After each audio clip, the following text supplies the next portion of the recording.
เคยสีได้ขายอีกแล้วไม่ได้ปิดนะจักเทียนี่ก็สิเต็มแล้วปูนโป้นึงอยู่ตารางไปคือกูมีผ้ายางเบิ่ง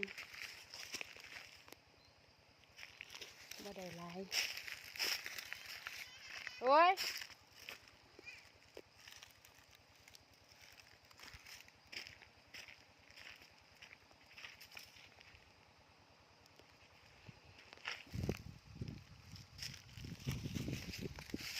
ก็มีเราบ่ได้ถามเขา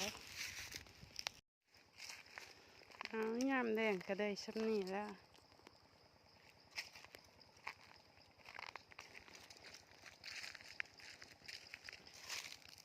เกียดได้เบิ่งใบยางเต็ม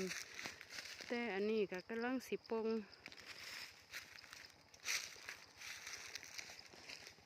ได้จักมีดละบุนี่ไม่ได้ถามเขา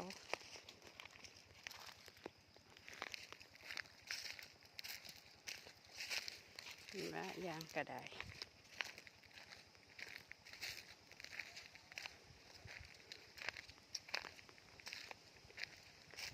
สิได้ถามคนงานอยู่เลยจักมีดแล้ว